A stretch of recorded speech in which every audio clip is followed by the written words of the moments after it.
So we got Antichrist, we have Christ, and we have Antichrist. Well, if Christ declared himself or demonstrated himself to be God, it seems very reasonable that the Antichrist is also going to have some similar wording. He's going to declare himself or make himself out to be what? Not just a God, not just an inspired or divine man, not just what like non-Trinitarians like to say about Yeshua, he's only human, or he's a what do we say? He's a holy man. He's someone who's been glorified by God, but he's not very deity. But no, the Antichrist is going to say that he's deity, or at least as far as I can tell, he's going to make himself out to say, hey, I'm very God. You need to worship me and stop worshiping everything else. Well, that's going to be bad news for every other religion in the world. I mean, every other religion, not just Christianity, not just Judaism. That's going to have its direct effect when he takes his seat in Jerusalem and in the temple and declares Jerusalem to be his capital. That's not just bad news for the people over there. If he declares himself to be God, here's the point of why I'm bringing this up. If he declares himself to be God, demanding worship of the entire world, this spells bad news for every other religion in the world at that point in time. Okay, so that's what we need to be aware of, is that if we're still alive and on planet Earth during this time, then you're going to have to make a decision. Am I going to worship the one true God, or am I going to cave in to this the demands of this particular beast? This blog continues. Gabriel explains that on the wing of abominations will come one who makes desolate. The beast will make the temple desolate, empty, and assert himself as God in the temple. And of course, indeed, the fact that he desolates the temple and desecrates it, and if he's following in the footsteps of his forerunner, which is Antiochus Epiphanes, or other beast-type people, he'll be someone that was not only initially thought to be good. Hey, aren't you the guy that we cut a peace treaty with? Hey, aren't you the guy that guaranteed peace between us? I'm speaking as if I'm the Israelis at the time. Aren't you the guy that guaranteed us peace between us and our neighbors? Aren't you the guy that said we could have religious freedom? Aren't you the guy that seemingly brought peace to that part of the world, which is something that no other leader has been able to really accomplish on a long-term scale, right? Aren't you the guy who was on our side? Well, that's when, of course, he reveals his true character, takes off the false mask of peace and says, I'm the devil incarnate. And indeed, we're going to find out that seems to really be the case when the devil gives his authority, his own authority, Satan's authority, to this beast so that he can perform all of these horrendous and heinous things that he does and steps in the footsteps, not just of earlier antichrists such as Antiochus Epiphanes, but in the footsteps of other evil, wicked rulers that we've read about, like Hitler's and Mussolini's, and even in the footsteps of people who earlier were seemingly on God's side, right? Saul was God's chosen, but then he turned and disobeyed God and became an enemy of God and pursued David, right? Forcing David to, hide out in caves and things like that for a good portion of his early life. Or Solomon, my good friend, study buddy, who's in the chat room with us right now, who's in the live Skype room. He and I had a conversation last week, and we talked about how that Antichrist is also, and we'll see this when we get to the book of 1 John. Antichrist is someone who is described as someone who was with us, but now he's not with us. He was someone who left us, which proves that he was never really part of us, but after the fact, noticing that he's a person who we thought he was one of us. We thought he was on our side. We thought he was a true believer or someone who worshiped the true God, but he turned. He left that. He fell from faith. And we know also that this time period is going to be characterized by a falling away, a great falling away of people who profess to be believers. So these are just some of the ideas. We're going to be looking at that more specifically when we get to the Antichrist topic, but I thought I'd kind of whet your appetite for now. Let's keep going in this particular study. Gabriel, this blog says, Gabriel brings his message to a conclusion, explaining to Daniel, of course, that the prince will persist in blasphemies until complete destruction, one that is decreed by God, will be poured out on the one who makes desolate the beast. So we're kind of doing an excursus or an examination or exegetical study on just Daniel 9:27, the last verse. And in so doing, by looking at this final verse in the book of Daniel, we're turned to this topic of this final prince, which, remember, from Daniel's perspective of near far, there's going to be language that is appropriate to assign to the near person in Daniel's vision, which could have been Antiochus Epiphanes, and very likely was, or the near person that showed up around the 70 AD mark, being Vespasian and Titus, and the emperors that allowed Jerusalem and the temple to be destroyed, the Jerusalem to be sacked, the Jewish people to be driven out, etc., etc. That is also the prince and the people who came and allowed all of the desolations of the temple, the destruction of Jerusalem, the exile of the people of Israel, the Jewish people from their land, etc., etc. All of that is the shadow for which there's a greater fulfillment. We could say that was a partial fulfillment, for which there's a greater fulfillment, I believe, in the future. Now, again, we talked at length about if you're a preterist, then you, particularly of the hyper-preterist or the full preterist persuasion, then you believe all of this took place in the early parts of 2,000 years ago, 70 AD, 130s, etc., etc. You don't believe there's really any prophecy left to be filled in by some future 7-year time period known as the tribulation or future antichrist, etc., etc. But if you're a partial preterist, or what they call themselves Orthodox preterist, I believe they do allow for some final tribulation type of activity to take place, although it's very difficult for me to ascertain exactly how much they hold to. I think they still put most of their hermeneutic understanding of eschatology as taking place in the past. But let's keep reading this particular commentary, this blog. So this particular time frame that we're looking at of the midpoint and going forward, Daniel's already witnessed this destruction in a vision during the reign of King Belshazzar, who preceded King Darius. This vision is recorded in Daniel 7, where the beast's destruction is described. We're talking about from the midpoint going forward, God has decreed that it's going to be hell on earth for us for a while, but God will ultimately rescue his people. Remember, the vision that was given Daniel ends on a positive note. If we go back to the vision in Daniel 7, it ends on a positive note with the rock coming that was cut without hands and striking the statue in Daniel 2, but the Ancient of Days being approached by the one who's like the Son of Man in Daniel 7, right? That's the one-to-one correlation. This signifies the Messianic kingdom that's going to be established here on earth by Yeshua himself. So that's the positive note that the vision ends on. And so this particular blog reminds us that that event that allows God's kingdom to be established on earth spells the end of the dominion of the Antichrist and of the final, what we might call, effort of humanity to thwart God's plans and to thumb their nose at God's Messiah and to say no to his plans. God says, nope, in the end, I'm going to have my way because I'm more powerful, because I'm very God and I represent all that is truth. And what my word says stands. It's forever established. It cannot be changed. And because God decreed that the Antichrist will come to an end and the final beast empire will be destroyed and the beast slain, then that's what we can look forward to. And so this blog post puts it this way. This vision is recorded in Daniel 7, where the beast's destruction is described using this language, quote, the beast was slain and its body was destroyed and given to the burning fire, Daniel 7:11. We keep reading. This will conclude the 70 weeks of this message. The first 69 weeks happened in succession. That is 7 weeks plus 62 weeks, right? Remember that chart? Let me flip over to that real quick. 7 weeks being the 49 years, followed immediately by the 62 week, which was the 434 years. You can see those two on your chart. So that represents history gone by. And then we had the cross event, a big cross right there in the middle of your chart. And then we had this gap that we're living in now, the church age or the times of the Gentiles, the diaspora, if you want to call it that, that's fine. And then we're looking forward to this final 7 years. Of course, this is a non-preterist looking chart. The preterists would smash all of the three sections of the 7, the 62, and the 1 all back together. But this blog says that the first 69 weeks happened in succession, one after another, which is very interesting that there's no gap between any 7, the first 7 and the 69.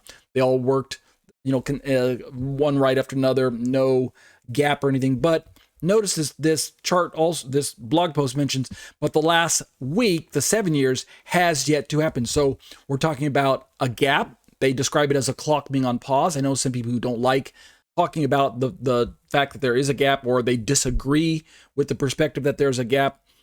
Again, preterists are of that persuasion that there isn't really a gap. But there's language in Daniel's prophecy that suggests that even if you don't say there's a 2,000-year gap, you have to still say there's some gap of years, because Messiah is cut off after the 69 weeks.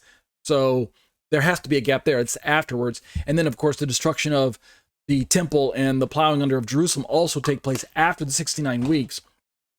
So there has to be some gap. It just depends on how big it is. But the clock is on pause, this blog says. The first event that started the clock ticking was a decree to rebuild. The next event that will start the clock ticking will be a firm covenant. Again, we don't know for certain what that wording of the covenant will be, whether it will be 7 years, what will be longer, whether it will be announced by the parties involved. One thing is probably certain. If you are even remotely aware of what's going on in the world, if you live in a place where you have access to some measured amount of news information, then when there is some form of lasting peace in the Middle East between Israel and her neighbors, that will surely make world headlines. I can't imagine why it wouldn't, right? Whenever there's some type of accord that takes place in the Middle East, that's brokered between Israel and her neighbors and the surrounding Muslim powers and Arab states around her, that always makes headlines. It always does. So I can't imagine it would be any different. So the next event that will start the clock ticking will be a firm covenant. Will we know that it's 7 years? Well, we may not. Will the Antichrist announce his plans? Hey, I'm making a 7-year contract with Israel and her neighbors. I mean, that would be great if he just took away all of the secrecy and made it plain right up front, but we don't know. But one thing's for certain: if Israel enters into some form of peaceful negotiation, and we're not just talking about a ceasefire, we're talking about something that appears to be lasting from Israel's perspective and from the perspective of her neighbors. It's probably something that will have language that describes, lasting peace, not just let's stop firing at each other, not just like we said, a laying down of our arm, or what we might call let's stop firing at each other. I think it'll be more. The wording will be stronger than that. Let's keep reading. This blog continues. The text says that after the 62 weeks, the Messiah will be cut off and have nothing. Right? We're talking about this gap period. It does not say he will be cut off during the final week, but after the 62 weeks, indicating that there is time between the consecutive 69 weeks and the final week of prophecy. So again, even if you're a full-blown preterist, then you have to recognize that there are details and activities that take place between the 69 weeks and the final 7 that seem to allow for some passage of time between those two time frames. This blog continues. It says that there's time between the consecutive 69 weeks and the final week of prophecy. The final 7 is discussed separately from the first 69 sevens. There is a clear gap in this prophetic message. And I agree with this particular website's sentiment. I think it's apparent that even at face value that Daniel was giving us these threefold breakdown of 7 weeks, which is 49 years, and then the 62 weeks. Let me go back to our chart. The 62 weeks, which was 434 years. And then whether we say there's a gap or not, we at least have to recognize that Daniel uses the language of in the middle of the week, he will make a covenant for 1 week, and in the middle of the week. So he describes the final 7 year. Either way, there seems to be the language that tells us that the breakdown must be there. There is a clear gap in this prophetic message, according to my understanding. Let's continue. From the present, we can look back and see that all the events of the first 69 weeks have happened. A decree was made, Jerusalem was rebuilt, as well as the events after the 69 weeks happened, i.e. the death of the Messiah and the destruction of Jerusalem. This is kind of a summary and conclusion to our look at the book of Daniel, and not the book of Daniel, but summary conclusion on the initial overview of Daniel's 70 weeks.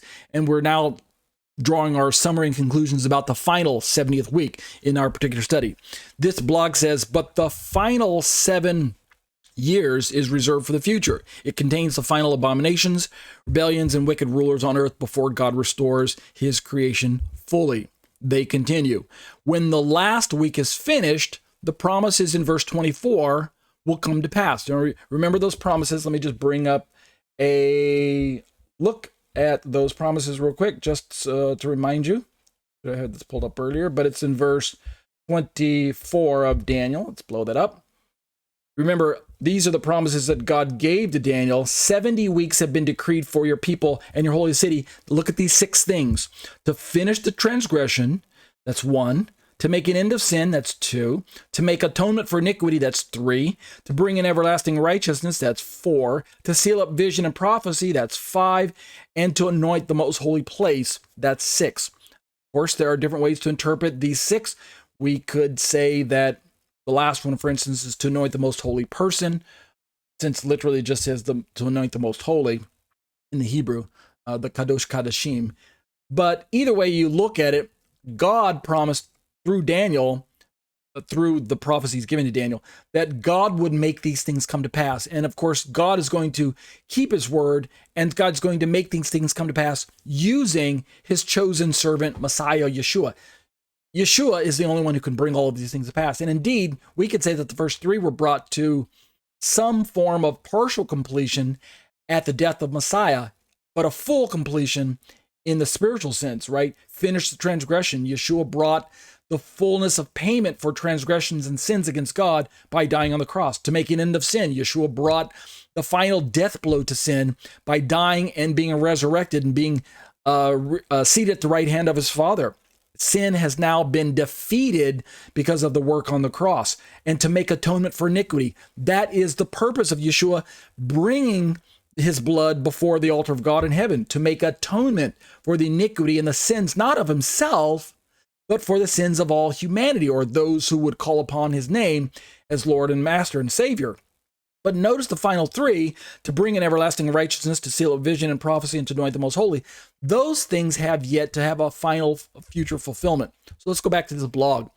They talk about that God will finish the transgressions of the world and bring in everlasting righteousness. I mean, look at Israel today. Has she atoned for her, or well, let me say it this way. Has she accepted the atonement that Messiah offered up on her behalf? Not on your life. She's still largely in a place of spiritual blindness where she rejects the atonement of Messiah. She rejects the righteousness that he offers through his sacrificial death on the cross. And so she is in need corporately of this fulfillment on her behalf. Individually, she can step into that. And, Baruch Hashem, there are Jews who have been accepting Yeshua down through history in scores and in numbers. In the first century, there were myriads, right? Several thousands of Jews who came to believe that Yeshua was, in fact, the promised Messiah that they read about in their scriptures. But right now, by and large, for the most part, national Israel is still in blindness. Go back and read Romans chapter 11 all over again. God will finish the transgression of the world and bring in everlasting righteousness, not just for the world, not just for the church, but for Israel. Look what this blog post has to say. This has not yet happened. The book of Revelation covers the final 3.5 years in great detail. In Revelation chapters 6 through 16, this 3.5 year period is likely the time referred to by Jesus as the time of great tribulation in the book of Matthew. We'll turn to that in time, but let's keep working our way through this blog post. They continue. The chapter ends without further explanation or commentary from Daniel, right? Just cuts off abruptly. We have to finish the story by reading through the rest of Daniel's book, which will not, again, this is not a deep dive into the book of Daniel, but we will borrow some of the notes from chapters 10 through 12 when we start turning to look at the campaigning of the Antichrist, both preceding at the early parts of the week and the latter half of the week. We'll look at those details when we get to our study on the Antichrist. This blog continues. Doubtless, speaking of Daniel, he was astounded by the message. He had begun with a prayer, hoping that God would restore Jerusalem and Judah to the Jewish people. The answer was beyond his expectations, which is this: Jerusalem will be rebuilt. It will also be destroyed again. But God is working to do more than restore a city. And then their final slide reads this way: he is working to end all sin and establish eternal righteousness, right? The bringing in of the kingdom. Let me turn to that slide one more time. Notice that in the slide that I have here, we see that the last week ends with the second advent of the Messiah, the coming to planet Earth physically, bodily. We're not just rapturing where we're yanking the saints up and pulling us into heaven, but Yeshua coming and returning with his saints to planet Earth to establish his kingdom of 1,000 years, which we believe is the literal 1,000-year millennial kingdom, which takes place at the far right of the chart that you're looking at right now. So going back to this final slide in this particular blog, God's final purpose is to bring an end to sin and establish eternal righteousness. This is God's final purpose for the earth, to redeem it and to put away wickedness forever. But it's also going to include putting an end to sin within national Israel as they finally look on him whom they've pierced and mourn for him as one mourns for an only son, like we read about in Zechariah chapter 14. Despite Daniel's exile, he's given a message of hope and blessing far greater than he imagined. And that's the message that we also need to remind ourselves as we're working our way through these studies.